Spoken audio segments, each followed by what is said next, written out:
Dobre, super. Takže sa to nahráva. Tak všetkých vás vítam na otváracom webinári do 15. ročníka už mladých reportérov pre životné prostredie pre program. Vidím tu nejaké známe tváre, nejaké menej známe mená, takže som rada, že sme sa tu tak zišli na začiatku školského roka. A ja som si pripravila takú krátku prezentáciu, ktorú vám nazdieľam. A bude to dnes také viac menej otváracie, informačné, čo nás čaká v tomto školskom roku. Je to hlavne proste dobre vedieť pre pedagógov, ale aj pre žiakov, ktorí sa chystajú zapojiť do programu. Povieme si nejaký stručný harmonogram toho roka, že čo nás čaká, niečo o novej súťažnej kategórii a takisto vlastne, čo je vlastne témou roka a Ríšo nám možno k tomu povie tak trochu na úvod aspoň, že čo si pod tým môžeme a vieme predstaviť. Takže idem skúsiť nazdieľať tú prezentáciu.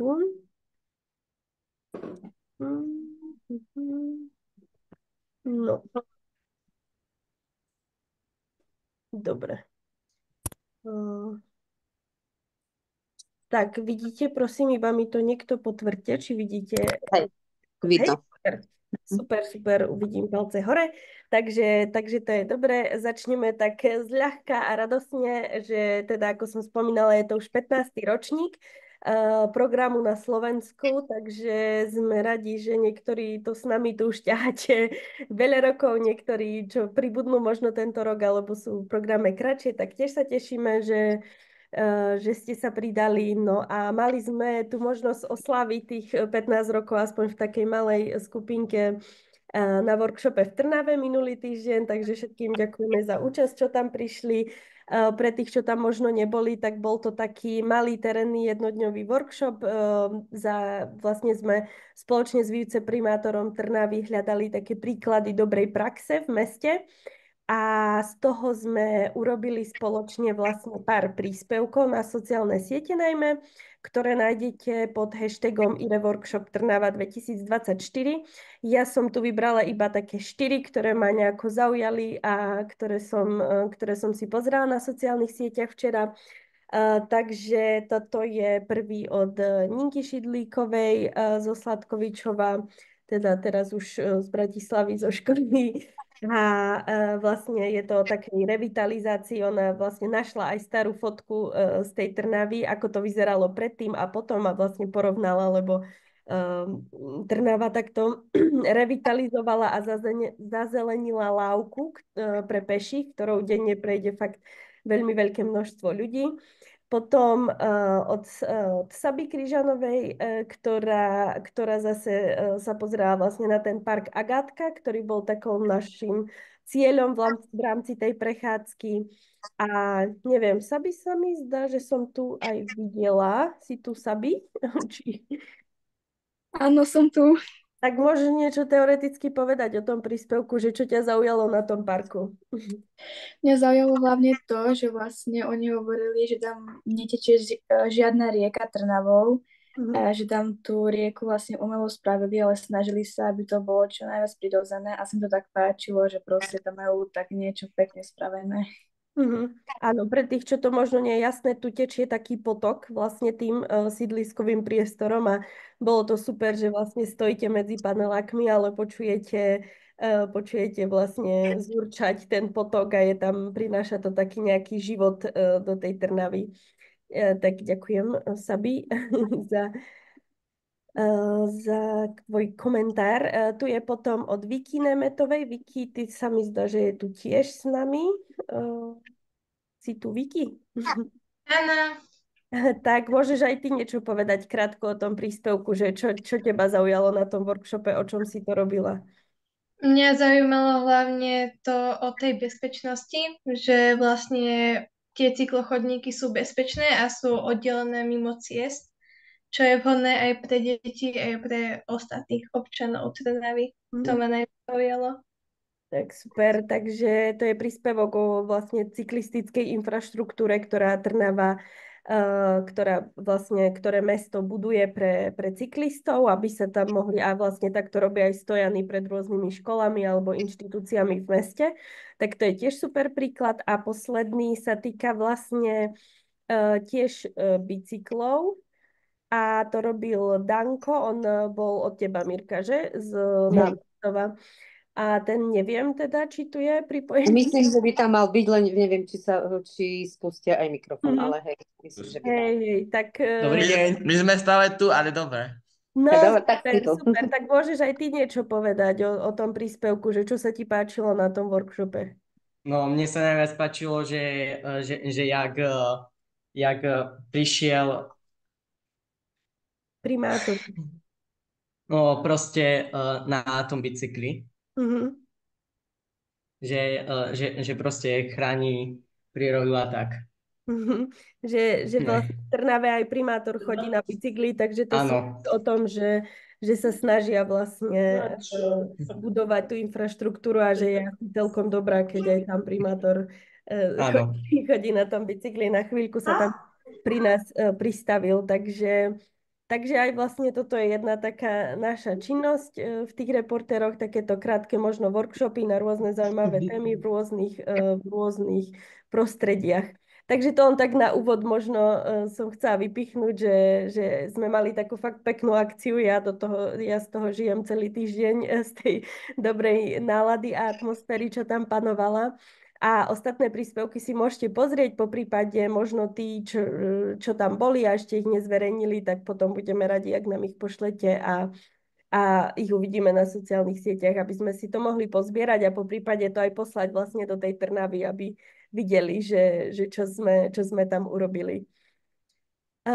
Dobre, tak teraz taký predel na takéto viac organizačné, čo sa týka vlastne tohto ročníka, čo nás čaká tento školský rok, tak teda zahájili sme to tým workshopom v Trnave, čo bol super. Teraz máme tento otvárací webinár a čo sa týka budúceho mesiaca, tak nás tam čaká odborný webinár na tému roka, pretože tá téma roka je obnova ekosystémov. Budeme ešte chvíľku o nej dnes hovoriť, ale je naozaj taká pomerne komplexná, možno trochu ťažšie uchopiteľná, ťažšie si je za tým niečo predstaviť, ale určite sa dá rozkuskovať na také malé dieliky a práve to chceme urobiť a venovať tomu takýto možno jednohodinový webinár budúci mesiac. Ten termín je zatiaľ predbežne na 7. október, čo je myslím pondelok, ale ešte ho upresníme aj podľa časových možností vybraného hostia. Takže to budeme radi určite, ak prídete a načerpáte takú inšpiráciu na príspevky do súťaže, ktorá nás čaká na jar potom. Samozrejme v oktobri, novembri by sme chceli vás pozbudiť zapojiť sa do jesennej výzvy, ktorú pripravujeme. O nej tiež budeme ešte hovoriť. Zverejníme viac informácií vlastne teraz počas septembra. Takže potom október, november bude takto venovaný tvorbe príspevkov na sociálne siete, ale aj na našu webovú stránku, ale o tom si tiež potom povieme ešte viac. Je to také, kto sa zapájate dlhšie, tak viete, že väčšinou začíname ten školský rok práve tou jesennou výzvou, aby sme sa všetci tak naštartovali a reštartovali aj po tých prázdninách a možno si tak zase našli chuť a čas na tú reportérskú prácu, takže sú to väčšinou také nejaké krátkoformátové príspevky, čo sa týka nejakej vybranej témy. Potom by sme to pred Vianocami ešte mali taký spoločný, možno tiež kratučký webinár, kde si vyhodnotíme tú jesennú výzvu spolu aj s nejakými odborníkmi na tú tému alebo po prípade aj s nejakými našimi lektormi. Samozrejme, klasicky na jar potom nás čaká súťaž, takže vás pozbudzujeme začať pracovať na súťažných príspevkoch už teraz na jeseň a nenechávať si to až potom na poslednú chvíľu, pretože to by som chcela zdôrazniť, že tento rok bude uzavierka trochu skôr, ako sme zvyknutí. Ten termín je 12. marec, na ktorý prosím všetci myslíme, pretože tento rok je o mnoho skôr medzinárodná uzavierka súťaže, ktorú stanovuje teda Medzinárodná kancelária v Kodani a my sa jej musíme vlastne prispôsobiť. Takže preto, aby sa to stihli vlastne tieto príspevky vybrané preložiť, aby stihla zasadnúť porota, tak ten termín je 12. marec a zatiaľ nie je žiaden predpoklad, aby sa to nejako predĺžovalo a posúvalo, takže je to o čosi skôr, ako sme zvyknutí, preto to takto zdôrazňujem a hovorím o tom. No a ak sa všetko dobre zíde, tak v júni by sme sa mohli opäť vidieť potom na nejakom takom terénnom workshope, ktorý bude klasický, myslím, že to je stále 1. júnový týždeň.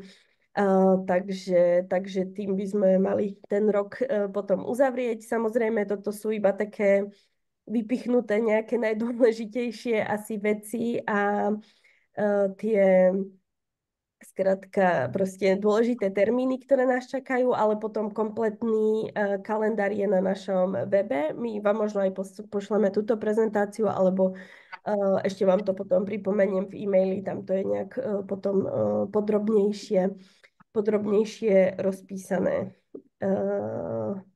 Áno, pripája sa Matej. Ahoj Matej, vítaj. Je Dobre. tomu. Už ma aj počuť? Ahojte. Áno, už ťa počujeme. A už ma aj vidíte. Ahojte, ahojte. Prepáčte za mňa. Čau. No, takže to je také, čo sa týka harmonogramu. Neviem, že či vám niečo napadá, to som chcela povedať, že ak niečo aj počas môjho rozprávania vám napadne, tak sa prosím pýtajte hneď, kľudne ma prerušte, aby sme si to ujasnili možno čím skôr, tým lepšie. Ale bude potom priestor samozrejme aj na konci toho webináru. Takže nikto sa asi nehlási, ak dobre vidím. Kričte, ak tak. A tak ja sa posuniem ďalej. Čo som chcela ešte zdôrazniť je, že pribudla tento rok k našim klasickým kategóriám fotka, článok, video nová kategória podcasting, alebo respektíve výstup vo forme podcastu.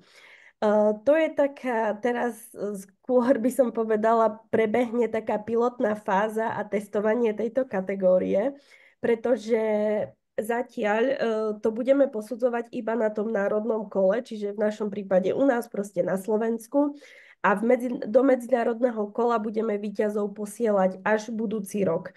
Takže teraz je ideálna šanca pre všetkých, čo si chcú vyskúšať natáčať podcasty. Má to samozrejme svoje pravidlá, ako všetky iné výstupy, ktoré vlastne v Mladých reportéroch robíme. Pri tomto iba stručne poviem, že je to formát obmedzený rovnako aj časovo. Je tam minimálne 5 minút a maximálne 15 minút, aby si to porota vlastne stihla všetko vypočuť. Samozrejme sú tam nastavené súťažné kritériá, musí to spĺňať klasický ten reportérsky formát, na aký sme zvyknutí, čiže postupovať vlastne podľa metodiky 4 krokov, ktorú teda väčšina z nás poznáme, ale vlastne je tam na začiatku nejaké skúmanie tej témy, rozhovory, hľadanie dobrých respondentov, potom samozrejme ten výstup vo forme nejakej audio, alebo môže byť aj audiovizuálna forma, čiže môže to byť akoby podcast vo forme videa. A potom samozrejme ten podcast treba šíriť, či už na sociálnych sieťach, vo vašej komunite a podobne, tak ako sme na to zvyknutí aj v iných výstupoch. Tiež je viac tých alebo komplexnejšie pravidlá, tak sú na našej webovej stránke v sekcii súťaž, takisto je tu prelinkovanie, to vám potom pošleme. A tam je aj vlastne, to vás akoby pozbudzujem si možno aj teraz pred tým novým ročníkom opätovne pozrieť tie pravidlá, čo sú v sekcii súťaž, tam sú pre všetky kategórie. Tento rok boli nejaké malé drobné úpravy, takže sú už aktualizované na našej stránke. Je tam rovnako aj taký ako keby checklist, kde si viete skontrolovať, čo všetko musia dané výstupy spĺňať, čo všetko by mali obsahovať, ako by mali vyzerať, takže určite vás pozbudzujem znova možno preustrovať trošku našu stránku. Čo sa týka ešte toho podcastu, čo mi napadá, tak sú tam rozpísané aj rôzne formy, akým spôsobom podcast môžete spraviť. či už to je nejaké ako prerozprávanie nejakej udalosti, kde sám moderátor, alebo môžete mať jedného hostia, že to bude ako interview, alebo po prípade viacerých hostí, tak to tam všetko nájdete. A zároveň potom sme aj premýšľali, že kto by mal záujem, treba si vyskúšať ten podcast, ale možno nie je taký zbehlý v tom, alebo nevie, ako má presne podcast vyzerať, tak môžete mi napísať, kto by mal teoreticky o to záujem, akože nemusíte teraz, kľudne potom, ako budú plynúť dni a mesiace a môžeme si spraviť k tomu nejaký taký odbornejší tiež krúžok alebo webinár, kde pozveme nejakého hostia alebo hostku, ktorá vlastne sa venuje podcastom a takto si to nejak spoločne možno nacítiť viac ten podcast. Takže Klaudia, vidím, že poslala do chatu vlastne aj webovú stránku Medzinárodnej kancelárii, ktorá je tiež taká vynovená, updateovaná. Je to najmä možno aj pre pedagógov alebo pre starších žiakov, ktorí hovoria anglicky, ale tak myslím, že sa dá aj ľahko preložiť a tam je takisto viac ešte k tomu podcastu a je tam rovnako aj ukážka od žiakov z Portugalska, takže kľudne si môžete pozrieť vlastne aj túto webovú stránku, čo je ire.global, ale Klaudia vám ju poslala do chatu, tak kľudne sa tam vlastne pozrite. No, jesená... Mne ešte tak napadlo, môžem do toho vstúpiť, Aťka, len tak narýchlo. Čo sa týka tých podcastov, tak ak by ste chceli slovenskú verziu, my sme v rámci Mladých reportérov, ja spoločne s ďalším mladým reportérom Miškom Mazánikom, asi 2 alebo 3 roky zo pár epizód podcastu nahrali. Volá sa to Objektívne 21. Rozmýšľam, že či by sme vedeli niekde dodatočne zazdieľať link. Určite Ak by mal niekto záujem, tak ako môžete si pozrieť prehľad.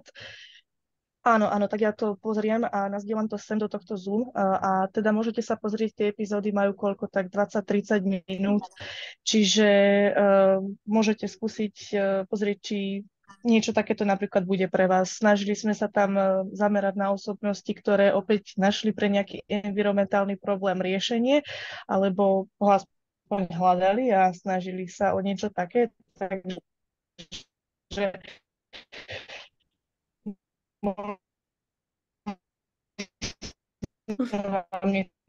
Asi nám vypadávaš, Maruška, predpokladám, že zrovna nejaký taký slabo internetový bod. Hej, Maruška mi hovorila, že je vo vlaku, takže niekde sa tam stratil signál. Ale každopádne ďakujeme za to a kľudne, ak niekto viete možno to zazdieľať do chatu na link na to, tak môžete, prosím. To je tiež dobrá inšpirácia, na ktorú som zabudla popravde. Takže toľko asi k tým podcastom. Neviem, príde mi to ako fajn možno príležitosť pre tých, čo si to chceli skúsiť. Zároveň je to naozaj taká pilotná verzia tento rok, takže kľudne vás ako do toho povzbudzujeme, aby ste sa na to možno pozreli a zamysleli, lebo určite viacerí z vás a z nás počúvame podcasty, takže Medzinárodná kancelária vlastne zareagovala aj na tento, dá sa povedať teraz taký trend, takže môžeme si to skúsiť. Čo sa týka tej jesennej výzvy, ako som spomínala, tak bude prebiehať v októbri až v novembri.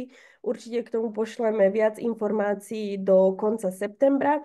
Zároveň vás chceme vyzvať, aby ste do toho teraz v najbližších dňoch a týždňoch, to možno ešte na akých školách sa tak neudialo, tak sformovať nejaké týmy, zistiť možno záujem žiakov, zároveň vy žiaci, čo ste tu, tak možno skúsiť sa zamyslieť už, že aké témy by vás možno zaujímali a po prípade zlákať nejakých kamarátov, či sa nepridajú vlastne k vám. Áno, Matej sa hlási. Matej, povedz. Ďakujem. Už som to Miška dobre poslala teraz do chatu, potom ten podcast, takže môžete si to nájsť Super. aj na SK podcasty, aj na Spotify. Ja som chcel úplne len tak krátko k tej jesenej výzve, že už sa teda niečo pečie kvázi, už teda niečo chystáme. A len som chcel povedať, asi tak môžem naznačiť, teda minimálne, že ktorým smerom sa asi budeme uberať. Zrejme pôjde o nejaké fotky, alebo teda fotopríbehy, fotoreportáže. V podstate to by mal byť nejaký hlavný cieľ. A keď sa teda všetko podarí, ako sa má, tak odmenou za tú jesennú výzvu by mal byť taký jednodňový kratučký workshop, teda jednodňový chápte, nie že jednu noc prespávačka, ale jeden deň by sme sa niekde stretli od rána do poobedia a teda s lektorom by sme mali potom nejaký fotoworkshop, takže snažíme sa vás potom namotivovať aj takto. A pôjde to zase zrejme cez sociálne médiá a bude to teda spojené aj s nejakým šírením nejakej dobrej myšlienky, ale to som naozaj chcel iba tak dodať, aby ste boli prehľad. Áno, super, ďakujem za to. Takže myslím si, že to bude znova zaujímavé a bude to super na tú jeseň, nejako na to naštartovanie v podstate tých aktivít. Takže to je za mňa, čo sa týka tých organizačných vecí, asi všetko. Nejaké také novinky, snažila som sa to tak zhrnúť nejako do pár bodov, aby som vás nezahltila viac. Posielala som aj do e-mailu nejaké informácie, ešte nejaké si aj pripomenieme a fakt na tej stránke je to všetko updateované, takže upozorňujem najmä na tú kategóriu súťaž, ako sa zapojiť do programu, tak tam sú vlastne tie pravidlá.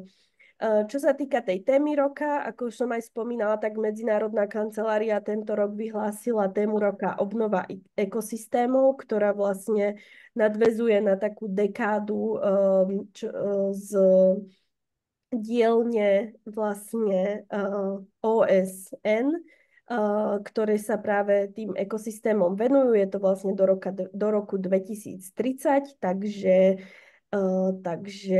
tomu sa budeme venovať aj my. Samozrejme stále platí, že sa nemusíme zľaknúť tej témy, aj keď je možno náročnejšia, my sa budeme snažiť vám dodať všelijaké podklady k tomu, uľahčiť vám to, rozmeniť si tú tému na drobné, ale zároveň stále platí to, že všetky témy, čo sa týkajú životného prostredia alebo rôznych tém, na ktoré nazeráme práve tou optikou životného prostredia, udržateľnosti, sú v poriadku a sú akceptovateľné, takže toto je taká ako keby prioritná téma, ale nie je ako keby záväzná, tak by som to povedala.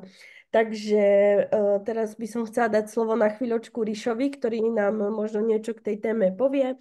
Je to zatiaľ iba také pre inšpiráciu, ako som spomínala, potom v oktobri o nejaký mesiac sa stretneme s nejakým odborníkom, ktorý nám to priblíži ešte o čosi viac. Ahojte, dobrý deň. Slyšíme se? Áno. Dobre, super. No, já začnu tím, čím si ty skončila, Aťka. Strašně fajn, jakože by bylo možná to, co já vám teď tady v krátkosti odprezentuju, brát jakože takový základní zamyšlení se nad tím, že čím vším bychom se mohli zaobírat. A to ani zdaleka, já vám samozřejmě neřeknu celou paletu množstva různých námětů, kterým byste se mohli věnovat. Ale bylo by to fajn, kdybyste už do toho odborného webináře možná o tom tak trošku špekulovali, přemýšleli a abyste po případě měli už třeba i ideálně nějakou představu o tom, jaké témě byste se chtěli věnovat v tom soutěžním teda příspěvku a abyste to mohli po případě si připravit aj nějaké otázky třeba na toho odborníka, kterého vám přivedeme a abyste měli už teda takovou jasnější představu, že o čem. Ta téma, že obnova ekosystému, netřeba zase nějakým způsobem to dramatizovat, tak jak Aťka říkala, v podstatě se jedná zase o nějakou takovou tu tému, o které jsme už víckrát se bavili, nějaká teda podpora biodiverzity nebo ochrana biodiverzity na Zemi. Ono to souvisí, obnova ekosystému, ty klíčové slova jsou ekologická rovnováha v přírodě, ochrana přírody. A proč oni dnes, tento rok teda šli do této obnovy ekosystému? Já si myslím, že je to proto, že na mezinárodní scéně se hodně hovoří o tom, teď nově tento rok přijatém teda v Evropském parlamentu v zákoně o obnově přírody. A já vám tady nasdílím do chatu nějaké linky, kde se teda o tom dočtete trošku něco víc. Skopírujte si je případně a pozrite se na to, lebo myslím si, že je to takový dobrý základ se na tento zákon o obnove přírody podívat. A zároveň vám ještě tady nasdílím další věc. Minutiček, toto vám odpošlu. Z čeho to též vychází a co je takový nějaký rámec v této oblasti, a to je takzvaný dohovor o biologické diverzitě, o který má teda takovou cool zkratku v angličtině, že CBD, a který byl teď tak jakože přelomově zvýrazněný v roce 2022 konferencí smluvních stran v Montrealu, kde právě se dohodla celosvětová komunita na tom, že už je třeba zastavit ten úbytek biodiverzity a je třeba s tím něco dělat. Takže já si myslím, že proto to tak obšírně uvádím, že je to dost taková celosvětově frekventovaná téma. Ta kancelář programu na to tímto způsobem zareagovala. A na nás je, aby jsme to rozměnili tak trošku na drobné, hej, tyto věci. Samozřejmě je důležité, abychom v těch našich příspěvcích se drželi svého kopyta, to znamená, že řešili tu biodiverzitu a tu obnovu ekosystému na naší lokální nebo regionální úrovni, abychom si všímali toho, co je okolo nás, abychom rozpracovávali témy, které jsou v naší blízkosti a které můžeme teda nějakým způsobem řešit. Ty témy já jsem je rozdělil do takových nějakých pěti asi okruhů. První takový okruh, to jsou chráněné území a územná ochrana. Proč, jak se chrání, jaký je management chráněných území, co je ohrozuje a ideálně teda nějaké příklady dobré anebo aj zlé praxe z našeho okolí. Hej? Co je síť Natura 2000, proč je důležitá, najít si možná nějaké chráněné území, které je v naší blízkosti, trošku více o tom dozvědět, zeptat se na to pracovníků státní ochrany přírody anebo dobrovolných ochranářů, co to jsou ta chráněná území, proč jsou tam, jak se chrání, co je ohrozuje, či tam není třeba něco, co v budoucnosti třeba souvisí s nějakou výstavbou, která by to mohla ohrozit a podobně. Těch tém k tomuto by mohlo být samozřejmě víc, já jenom tak například tady mám takové poznačené, že všelijaké pralesy jsou okolo nás, ani o nich často nevíme, rašeliniska, které právě z hlediska toho nově přijatého zákona o obnově přírody by se měly znovu obnovovat tam, kde třeba před 100 lety byly a dneska je to nějaké odvodněné území a mělo by se teď zase vrátit zpátky té přírodě a znovu se z něj stát nějaký mokřad. Velmi frekventovaná téma na Slovensku je ochrana lesů, územní ochrana lesů, například plán lesníků na Slovensku z Národního lesnického centra, to je státní organizace, je, že 10% lesů na Slovensku by měla být v bezzásahovom režime. Tak aká je ta realita, poněvadž my spíš vidíme z novin, že všude sa rúbe, ťaží, vyváží se dřevo ze Slovenska pryč, a to i v přírodních rezervacích, tak možná, když se něco takového děje okolo vás, tak třeba se tomu pověnovat. Samostatnou kategorií této územní ochrany jsou takzvané obcou chráněné území.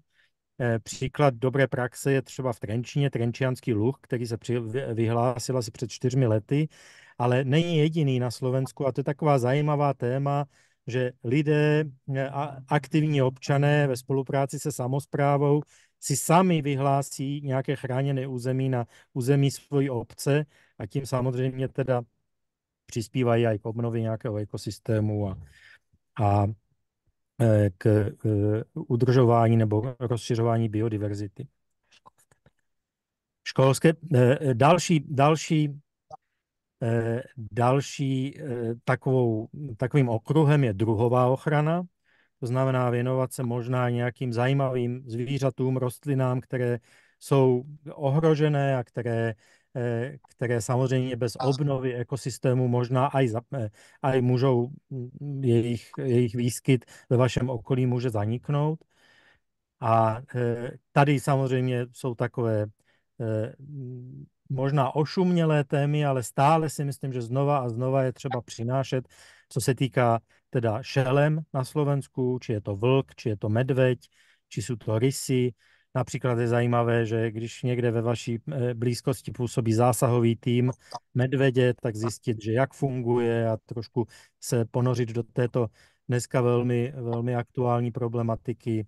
Proč se medvědi přibližují k lidským sídlům, jaký to má důvod, jak tomu můžeme předcházet a chránit tak teda i medvědy. Velká téma je pytláctví, konkrétně teď jsou pytlačené medvědě ve velkom, ale nejde jenom o tyto šelmy, jde třeba i o sisly, o jiné chráněné druhy živočichů, korytnačky, močiarné například a tak dále.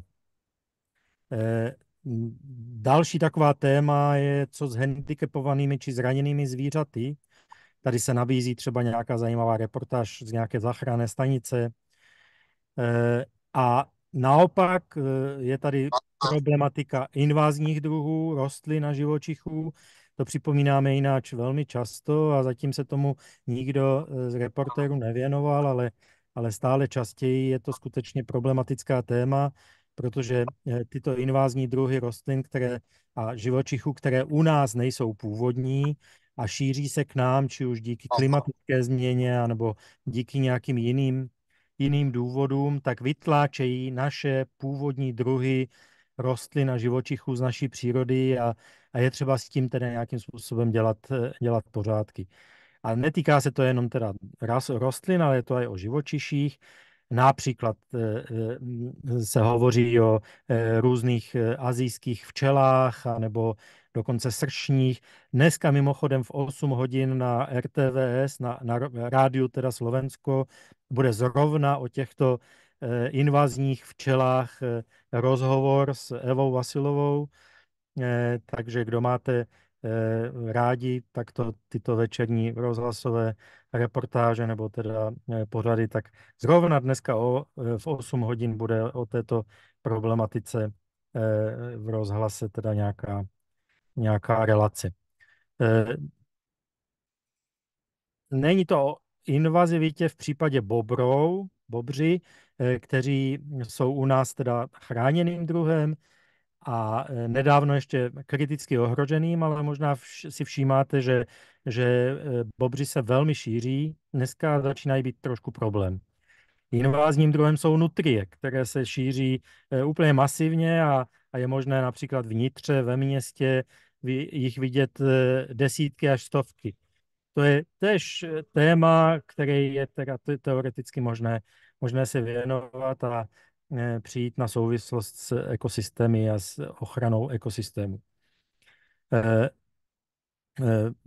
Management v úvozovkách divej zvery, hlavně teda co se týká vysokej, čiže jeleně, srnce anebo aj diviaky, je neskutečný problém dneska při obnově nebo ochraně ekosystému a i lesa, že tato přemnožená lesní zvěř nám je strašně ohrožuje.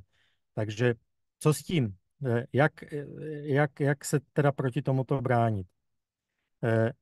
Dokonce, možná jste v minulosti zaregistrovali, že A jsme se dost často věnovali problematice včel a že naše včely je třeba prostě rozšiřovat, jak jsou ohrožené. Dneska jsme trošku jinde. Dneska se hovoří už o tom, že včel je tolik, že těch našich domácích včel, takzvaně, hej, že tolik je včelstev už na Slovensku, že už je to nad nějaké optimum, které snese naše příroda. Takže to je možná též zajímavá téma, který se dá pověnovat.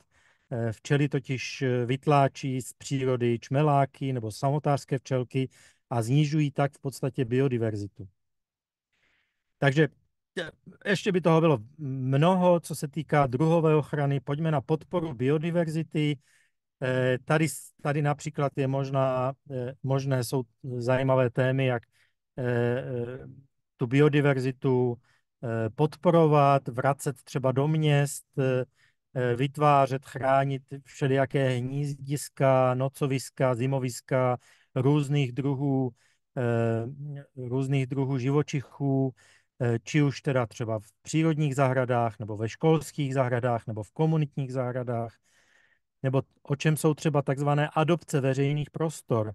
To jsou dneska poměrně taková módní věc, že lidé třeba na sídlisku si adoptují zeleň, která je okolo jejich paneláku, a nebo v nějakém jejich vnitrobloku a vytvoří si tam buď komunitní zahradu, nebo prostě jenom se tam starají o tu zeleň, ale popri tom si můžou právě aj teda tam pozvat na pomoc třeba nějaké druhy živočichů a aby jim tam pomáhali teda aj s třeba nějakými neželanými druhy škodlivých druhů hmyzu anebo podobně.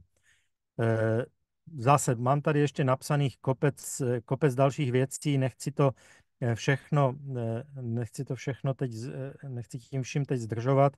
Jedna věc mě ještě tady napadá k této podpoře biodiverzity, zajímavá téma, která se teď hodně tež ve veřejnosti diskutuje, jsou takzvané biopásy v zemědělské krajině, které jsou doporučované, aby se mezi jednotlivými poli v krajině vytvářely takzvané biopásy, aby se tím zvyšovala biodiverzita v krajině, ale poľnohospodári s tím někteří mají aj problém, že zase tvrdí, že se tam přemnoží hraboše a že jim to potom snižuje úrodu a podobně, čiže to je též takový jenom nástřel témy, kterou možná někoho oslovím. Velmi konfliktní téma, ale strašně důležité stále se tomu věnovat. Význam likožrůta pro ekosystém přirozeného lesa. A nebo třeba zase téma, o které jsme se bavili na Velkolelskom ostrove minulý rok, pasenie zvířat v krajině a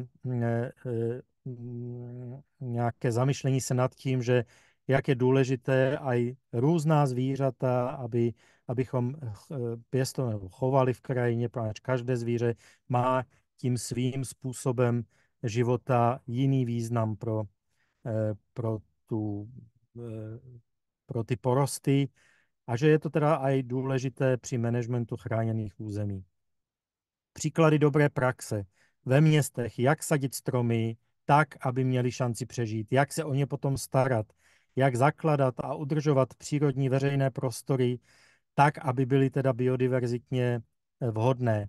Na toto já vám po případě vím dát aj příklady z nějakých měst, kde skutečně se tomu věnují tak modelově a kde teda bychom mohli ty příklady dobré praxe popsat. To se týká aj například, jak kosit s ohledem na biodiverzitu, co jsou to biodiverzitné lůky v městě. A nebo když jsme v zimním období, jak správně přikrmovat ptáky v zimě, třeba v těch aj městských prostředích. No a poslední takový okruh je obnova ekosystému a snižování míry znečišťování krajiny, aby jsme si uvědomili, že aj to znečišťování je v podstatě v přímé souvislosti s obnovou ekosystému. To znamená, že kdybychom se bavili aj o tom, že jako byl například zajímavý projekt, kdy při škole v Novom Meste nad Váhom osazovali měřiče kvality ovzduší u školy a na základě toho vymýšleli, jak snižovat emise okolo školy a tím pádem samozřejmě podporovat aj teda biodiverzitu, ekosystémy, návrat přírody. Například další téma je, že jak vědí houby čistit životní prostředí, jak dokonce houby dokážou rozkládat aj plasty a zároveň tím přispívat k biodiverzitě. Nebo co pro stabilitu ekosystémů v krajině znamená boom záhradních bazénů. To je téma, která je možná úplně od věci na první pohled, ale když se nad tím zamyslíme, tak je to o tom, že jak velmi potřebujeme uchovávat vodu v krajině a jak si ji snadno vyčerpáme takovou věcí, jako jsou zahradní bazény. A nebo tím skončím, to je poslední tip, největší zase trošku souvislost aj s témou klimatické změny, protože aj samozřejmě klimatická změna velmi ovlivňuje ničení ekosystému a snižování biodiverzity. A jak víme, tak za klimatickou změnu jsou zodpovědné skleníkové plyny a hlavně oxid uhličitý. A dneska už jsou krásné příklady a zase na reportáž možná zajímavé tipy, že jak se dá ten oxid uhličitý z atmosféry zachytávat. Takže na první pohled je to něco, co nesouvisí s obnovou ekosystému, ale když to dostatečně vysvětlíme, tak zjistíme, že je to v totální souvislosti, má to absolutní souvis. Takže aj oxid uhličitý a jeho zachytávání a nějaké zajímavé příklady z praxe jsou možné. Takže teď jsem vás zahltil, omlouvám se, ale možná bych ještě na závěr řekl, že tento Inspiromat zpracujeme do nějakého článku a zavěsíme dobře někde. Aťka, jak ty zvážíš, či na Facebook, či na stránku, či kamkoliv, bychom to mohli zavěsit. Klaudia samozřejmě chce něco doplnit, takže nech sa páči. No, pojď. Já to potom do článku doplním. Dobre, takže doplní potom do článku. Samozřejmě, že to je absolutně nereprezentativní seznam toho, co by to mohlo být. Mohlo by to být mnohem víc o tom poľnohospodárstve, o ochraně půdy a tak dále. Prostě jakože samozřejmě cokoliv vás napadne. Já jsem se soustředil na takové nějaké konkrétní příklady, které by jste mohli najít někde ve svém okolí a zkusit se jim věnovat samozřejmě. Dobre, skončil jsem, přetáhl jsem, omlouvám se. Super. Ďakujeme ti, Ríšo, za všetky tie nápady. Vychrlil si ich akože veľmi veľa. Ja som si aj robila poznámky, aby som vám to potom aj vedela poslať, aby sme to vedeli spísať. My si ešte to s Ríšom nazdieľame, tie poznámky, takže určite si to nemusíte teraz všetko pamätať. Bolo toho veľmi veľa, ale Ríšo nám ukázal, že fakt sa tej témy nemusíme báť. Je to naozaj širšie, než sa to môže zdať a naozaj vieme si to zlokálniť, skonkretizovať, vieme si nájsť v tom niečo, čo zaujíma nás osobne, tak ako chceme, aby to proste v tom programe bolo, aby sme si tú tému vzali za svoju.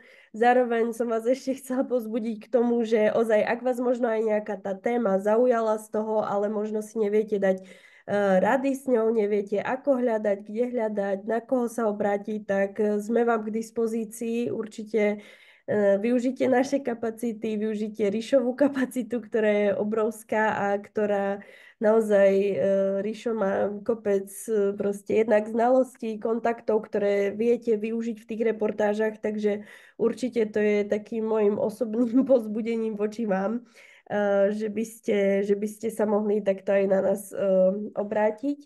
No a ja som vlastne prestala zdieľať tú prezentáciu, ale už tam toho veľa nie je. To bola také, hlavné časti sme asi prešli a myslím, že áno, už je to vlastne iba priestor na otázky, ale chcela som ešte zároveň dodať, Klaudia mi to pripomenula zo zákulisia, za čo jej ďakujem, že bude ešte Medzinárodná kancelária usporadúva webinár, taký tiež otvárací o nejakých updateoch vlastne z ich strany, novinkách, čo nás čaká. Myslím, že časom by sa nám podarilo prevziať, ale kto by sa chcel pripojiť, tak to bude 26. septembra teraz. Ja vám akurát posielam link do chatu na posielam vám vlastne link do chatu na registráciu.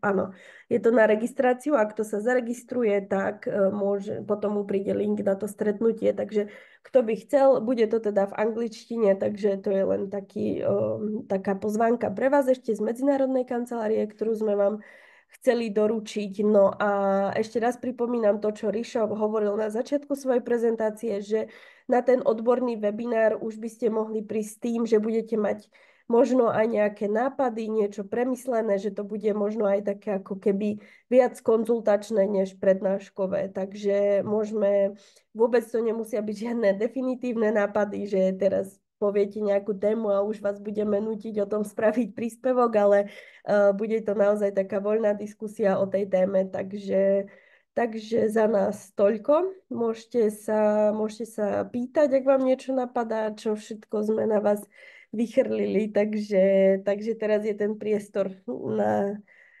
doplnenie, po prípade aj ja prosím môj tím, ak má niečo na srdci, čo by chcel zdieľať, doplniť, čo tu nezaznelo, tak kľudne. A ustalo ticho. Ja by som možno povedal úplne, že platí opäť ako každý rok, ale vzhľadom aj k tomu, že Aťka určite spomínala tú posunutú uzávierku smerom dopredu, o koľko zhruba?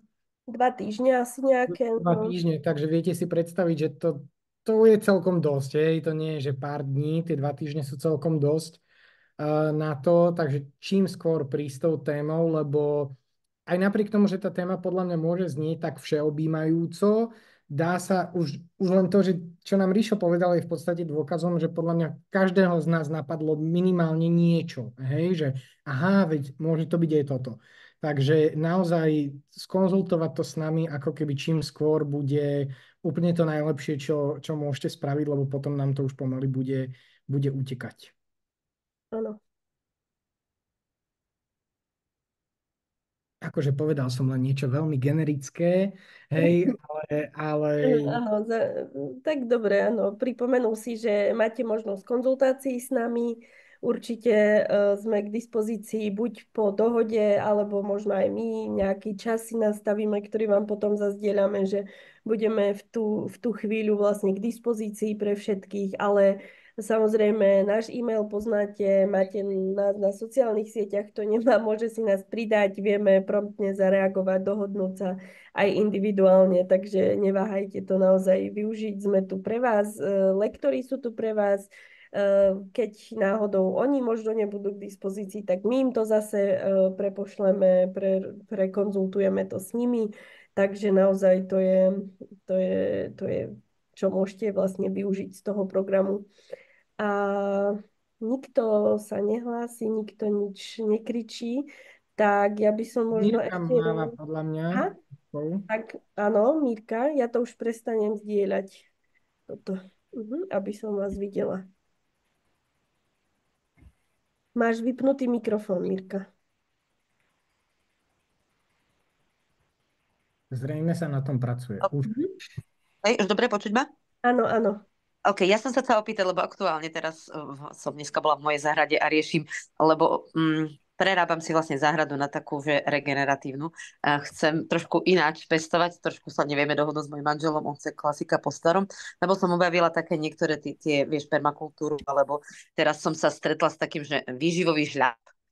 A chcem to skúsiť. A myslím, tak ma napadlo, že či by to bolo akože aj reálne, že by som si napríklad mojich reportérov priviezla ku mne domov, že by sme to natočili, či by to v rámci tejto témy, že vlastne ochrana toho pôdneho ekosystému, alebo teda vrátenie toho života tej pôde, že či by to bolo reálne, alebo teda reálne to je, ale že či by to bola ako téma v rámci teda tejto.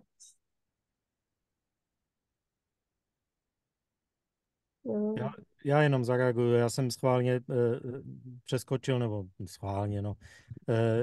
Přesně, toto jsem tam přeskočil v té své prezentaci, to klíčové slovo permakultura, ale myslím si, že kdybychom se tomu věnovali v těch příspěvcích, že to je přesně, nenapadá mě nic lepšího, než jak jít na šerbel, takže ano, super. Jakože jakékoliv takovéto permakulturní opatření do přírodní zahrady, či už soukromé nebo školské, je super. No a ja to práve, že aktuálne sa to snažím dostať do svojej záhrady, teda pripravujem ju v rámci tohto tu a vravím si, že možno by sa to dalo využiť. Určite. To je, myslím, že úplne super vlastne príklad toho. Mne ešte napadá s tou záhradou, takisto Rišo nespomenul, aj keď sa tomu aktívne venujú, sú tie prírodné záhrady, že vlastne to je tiež také opatrenie, jednak aj nejaké adaptačné, ale zároveň súvisí to aj s tou obnovou ekosystému, súvisí to s tou zeleňou, proste je tam presah veľa vecí, pôvodné druhy a proste podobne, takže máme niekoľko aj nejakých ukážkových prírodných záhrad, možno viete o nejakej, ktorá je blízko vás, takže si myslím, že aj toto by mohlo fungovať. Dobre, ďakujem. Dávám do chatu linku na přírodní zahrady. Super. Ahojte, ja by som mal ešte možno otázku, keďže nedošiel mi upozorňujúci mail, že tu mám byť, tak som došiel kúsok neskôr, že či nejak v skratke sa dá povedať, čo sa preberalo, alebo som zmeškal niečo. V skratke sa prebralo toho dosť, ale vlastne išlo o nejaký harmonogram roka, tému roka, ale máme to Nahrávame. Áno, Nahrávame, môžeš si to pozrieť ze záznamu. Dobre. Takže... To si pozriem. Dobre. Beriem to ako podprahovú výčitku, že som ti neposlala pripomínajúci e-mail. Akože nie ty, mne sa to nahrá do kalendáru. Akože keď ste poslali ten prvý mail, tak ono sa mi to nahrá do kalendáru a vždy pol hodinu predtým príde správa. Buď som mu prehľadal, alebo neprišla teraz. No, ale jasné. To není vaša chyba. Ešte, že. Dobre, tak ja vlastne... Ono proste neprišlo. Vlastne asi môžem aj zastaviť to nahrávanie v tomto momente, lebo už je to taká voľnejšia